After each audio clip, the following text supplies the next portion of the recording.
It's a flex watch to a degree, and a lot of luxury watches and nearly all Rolex watches are flex pieces to a degree, but I didn't buy this to subliminally make a statement to others, even though this does make a statement about the wearer. A full gold purchase has been a many years long goal of mine. Maybe you relate to that. I've always wanted to buy a full gold watch, and I looked into Breguet, I looked into Lange, I looked into Patek and Omega and other Rolex models as well, but I went with my gut on this champagne dial 228238 because I've liked this design for years, well before I knew of its presidential connections. Hey everybody, welcome to the channel. Today, discover how the Rolex Day-Date transforms wrist habits and elevates style. From dominating wear time to its stunning design and social perceptions, this watch is a true game changer. Plus, essential tips on insurance and the resurgence of gold watches in fashion. Let's dive in. The truth about my Rolex Day-Date 1 year into ownership. Now, this watch has really dominated my wrist time, and I didn't fully anticipate that. I thought that I would wear it a lot, but for every 10 days, I probably wear this at least 8 days out of that period. So it's really taken over my wrist time and made me as close to a one watch guy as I think I can realistically get to. It's also altered how I go about watch collecting, and there is one unoptimal aspect about this piece that I'll share a little bit later on in the video. But as far as the actual watch goes, I find it to be excellent. It's the perfect 40 millimeter size. It's not too tall, it's not too small, it's not too large or too diminutive.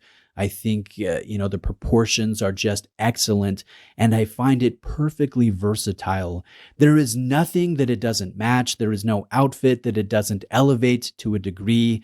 And I like the fact that it ties in or visually matches my father's old wedding ring that I've been wearing over, the past 20 years or so.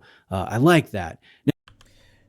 Yeah, so I gotta say, this is obviously like one of the most beautiful watches that Rolex has ever made. Probably one of my favorites. It's just perfect. There's really not much else to be said. There's really a lot of design that goes into this, obviously, clearly. Rolex is one of the largest brands in the world, and everything from the fluted bezel to the Roman numerals to the day window in there as well, and the date window with the Cyclops lens. This is a very well executed, beautiful watch. I have no place of commenting on it whatsoever, but I enjoy it. It's phenomenal. I really do like how Bruce Williams breaks this down. I honestly wouldn't have pictured him as being like a major fan of Rolex. If I saw the guy wearing a watch, I would think maybe it's a different type of gold watch, but really, this is a great video. I always like his reviews. Now, it's visually dynamic with the bracelet, the president-style bracelet, the fluted bezel, the deconstructed applied Roman numerals, and I find this to be perfectly performing. Just when it comes to shock resistance, magnetic resistance, the overall accuracy, the water resistance, this, although it is a very pretty watch, it's a tough piece, and I like that. I like the weight of yellow gold. I like the warmer hue of Rolex's proprietary formula of yellow gold compared to other brands that work in yellow gold. And I also enjoy the mix of complications. The day and the date is just very practical to use on a daily basis. And if you are like me and are biased toward bracelets, this has one of the most enjoyable bracelets in the business. I like how solid it is and how uniform it looks on wrist with the hidden clasp, just with that coronet being visible on the reverse of the bracelet. The nice thing about this is it has ceramic sleeves over the pins, so this bracelet will not stretch out over time and should look great in future years. Now, how has this held up? Now, I just want to say too, if you look at that, it just looks so smooth. I just think of when you find a really good dessert, like chocolate Godiva, right? Or you find like a beautiful steak and lobster dinner, and this watch is kind of like that to me. Like, in my mind, this watch is very rich. It's got a great history. It makes me think of Tony Soprano from The Sopranos.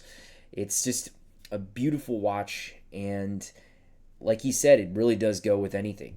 It doesn't matter what you're wearing. You could dress it up, you could dress it down. It's a beautiful watch.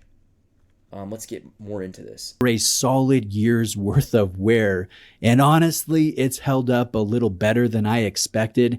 I thought that there would be a lot of hairline wear marks, especially in the polished areas, and that certainly is the case. But this does have a few dings and dents here and there that I've acquired. I don't necessarily remember when I acquired each little mark, but it has held up a little better than I anticipated, and I hope that that continues because gold is a pretty soft metal after all. Now, what do I not like about this? There is one thing that is a little unoptimal, but it's definitely unavoidable, and it might sound silly, but maybe you can relate to it, but it comes down to the perception that this gives off. And maybe you like the perception that this gives off, but this watch, at least the nickname, the President, came from its use by past presidents of the United States and other world leaders as a subtle display of wealth, of power, of success. It is a flex watch to a degree, and a lot of luxury watches and nearly all Rolex watches are flex pieces to a degree, but I didn't buy this to subliminally make a statement to others, even though this does make a statement about the wearer.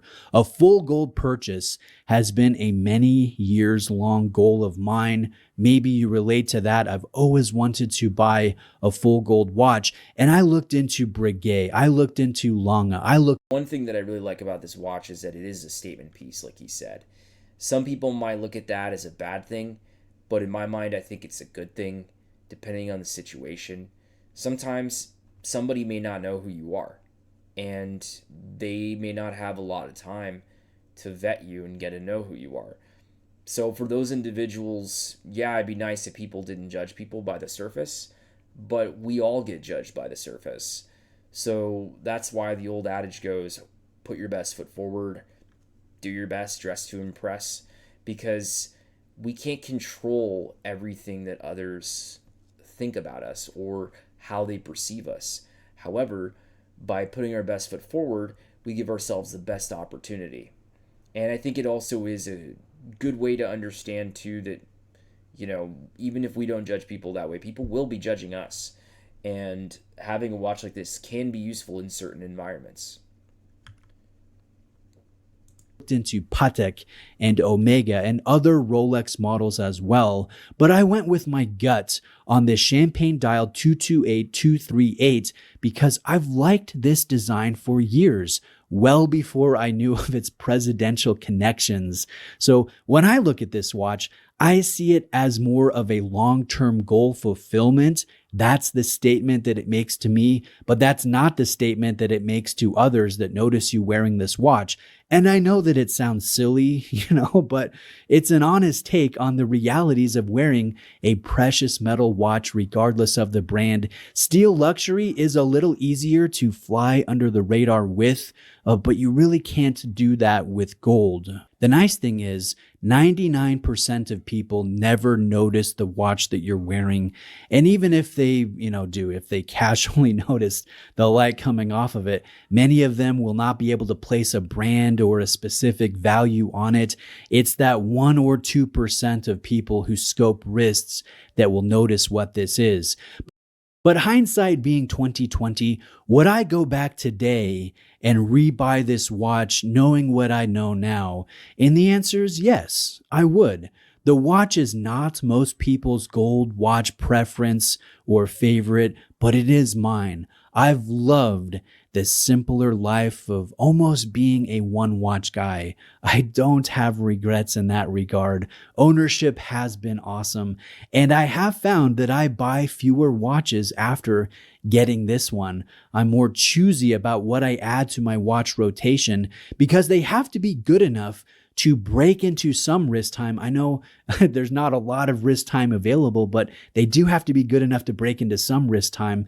And so that selectiveness, it really has been a good thing for me. One thing I really like about this watch is that, like he said, it can really go with anything.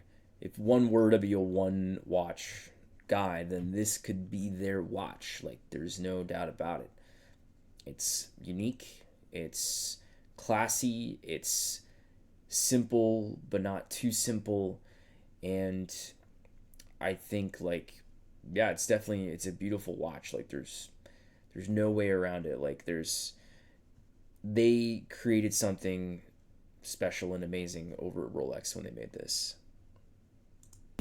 Now, the next question, is there anything that I want to share with those that are looking into buying this day-date? And I would say yes. Get an appraisal through your authorized dealer when you buy it, and then buy a specific insurance policy on the watch. You would be surprised. It's actually pretty affordable to do. Put it in a safe or a safety deposit box when you don't want to wear it, and just generally practice good judgment on where you wear this and if you travel with it. I think that's common sense for anyone that buys a 5-figure watch. Okay, I agree 100%.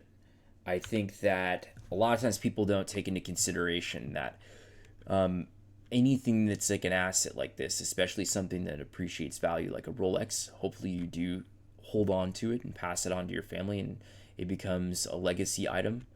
However, that being said, it is in a way an asset class, and because of that reason, it's important that you do get insurance on it. And as a licensed insurance rep in a specific state, I will not go into details just yet on that. That being said, I can vouch for the fact that insurance is very important, safe is very important, security is very important. And I recommend, like he's saying, to just make sure that you cover your belongings, because that could be again used in the future for like when you need it. And it could also be something that you pass on and creates wealth and value in having it. And because of that reason, save what you earned, protect what you've earned, because no one else is going to protect it for you. Now, lastly, do I ever feel like this is inappropriate to wear or uncomfortable to wear at times, just in different situations? And I've thought about this and nothing really has come to my mind, over the past year. And I think about the style, and I look at decades ago, it was more affordable. It was more commonplace to see people wearing solid gold watches. And I would like to see more of that these days. Be it a vintage watch, a gold vintage watch that has got a new lease on life, or a capped gold piece, or a two-tone piece, or a full gold piece. I would just like to see more of a resurgence in the style. I think it's a very fun style.